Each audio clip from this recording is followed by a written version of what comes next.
video kali ini, kita akan mempelajari tentang nilai sudut berelasi di berbagai kuadran bersama Miss Tia. Oke, dalam video ini kita akan mempelajari tentang yang pertama, menjelaskan nilai sudut berelasi di berbagai kuadran. Yang kedua, menentukan nilai sudut berelasi di berbagai kuadran. Oke, kita pelajari bersama-sama yuk. Sebelumnya, kita telah mempelajari sudut-sudut istimewa, yaitu sudut 0 derajat, 30 derajat, 45 derajat, 60 derajat, dan 90 derajat. Nah, bagaimana dengan sudut yang melebihi 90 derajat? Sekarang kita akan mempelajari hal tersebut dengan memperhatikan bidang koordinat kartesius. Nah, bidang koordinat kartesius ini membagi bidang menjadi 4 bagian. Nah, kita mulai dari 0 derajat, 90 derajat, 180 derajat, dan 270 derajat, kemudian 360 derajat. Mengapa kita sampai 360 derajat? Karena satu putaran itu merupakan 360 derajat. Jadi kita bisa mengulang.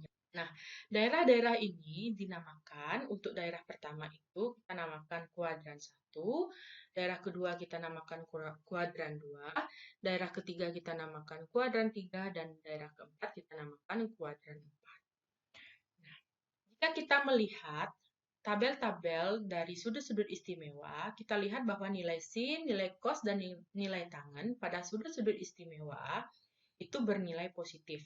Dan sudut-sudut istimewa ini terletak pada kuadran 1. Karena sudutnya itu berada di antara 0 dan 90 derajat. Sehingga pada kuadran 1 semua bernilai positif. Kuadran 2 hanya sin yang bernilai positif, kuadran 3 hanya tangen yang bernilai positif, dan kuadran 4 hanya cos yang bernilai positif. Untuk kuadran 1, kita dapat tuliskan sebagai berikut. X lebih dari 0 derajat dan kurang dari 90 derajat, kita dapat tuliskan sebagai sin 90 derajat kurang alfa sama dengan cos alfa. Dan begitu seterusnya sampai tangen 90 derajat kurang alfa sama dengan kotangen alfa. Nah, contohnya sin 60 derajat ini sama dengan sin 90 dikurang 30. Ini sama dengan cos 30 derajat. Jadi, nilai sin 60 derajat itu sama dengan nilai cos 30 derajat. Nah, kita dapat lihat di tabel. Nilai sin 60 derajat itu setengah akar 3. Untuk kuadran kedua, nilai sudutnya di antara 90 derajat dan 180 derajat. Nah, penulisannya sebagai berikut. Sin 90 ditambah alfa sama dengan cos alfa.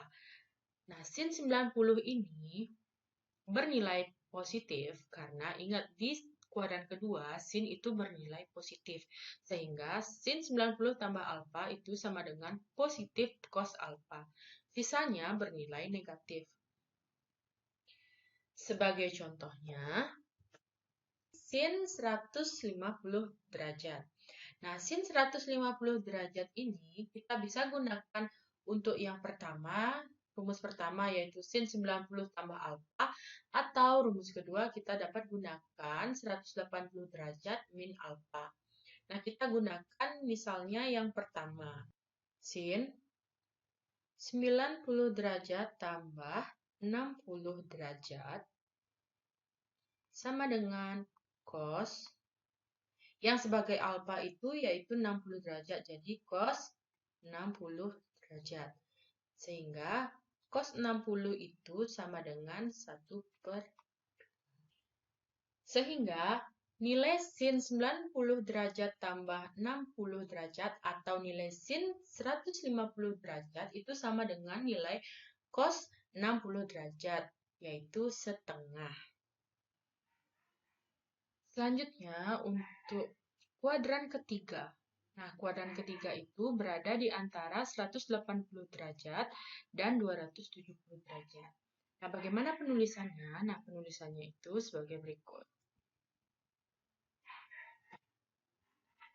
Selanjutnya yaitu kuadran ketiga. Nah, kuadran ketiga ini berada di antara 180 derajat dan 270 derajat. Nah, penulisannya kita dapat lihat sebagai berikut.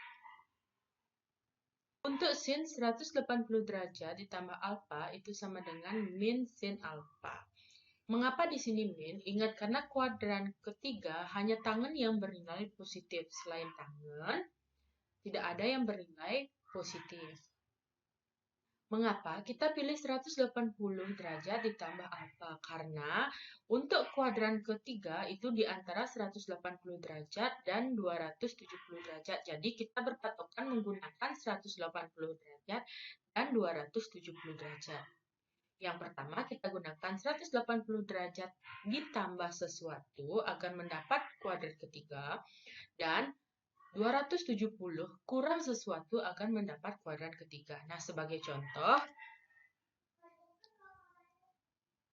nilai cos 210 derajat sama dengan berapa? Nah, ini kita dapat cari dengan menggunakan cos 180 derajat plus alfa atau cos 270 derajat min alfa. Nah, kita boleh pilih salah satu. Jadi, kita pilih yang pertama, misalnya cos 180 derajat tambah 30 derajat.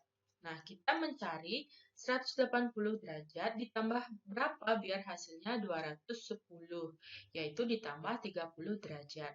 Nah, ini sama dengan kita ikuti rumus yang di atas. Cos 180 derajat tambah alfa sama dengan min cos alfa. Kenapa hasilnya negatif?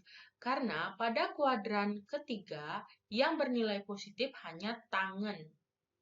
Jadi kita gunakan min cos 30 derajat. Nah, cos 30 itu sama dengan setengah akar 3. Ingat, karena dia bernilai negatif, maka hasilnya negatif 1/2 akar 3. Sama halnya dengan kuadran ke-1, kuadran kedua, dan kuadran ketiga, kuadran keempat ini berada di antara 270 dan 360. Penulisannya sebagai berikut. Sebagai contoh, kita ambil misalnya tangan 300 derajat. Nah, tangan 300 derajat ini, tan 300 derajat, ini kita bisa gunakan 270 tambah sesuatu atau 360 kurang sesuatu karena dia berada di antara mereka. Nah, kita pilih misalnya 360 derajat kurang. Nah, cari 360 derajat kurang sesuatu agar dia 300. Berarti dia dikurang 60 derajat. Lihat, tangan 360 derajat min alfa itu sama dengan min tangan alfa. Kenapa dia negatif? Karena untuk kuadran keempat, nilai yang positif hanya cos. Jadi, kita tulis min tan 60 derajat. Nah, tangan 60 derajat sama dengan akar 3. Karena ingat, karena dia tangan di kuadran kedua itu bernilai negatif, jadi hasilnya negatif akar 3. Sekian untuk pembelajaran hari ini. Sampai jumpa kembali. Dadah!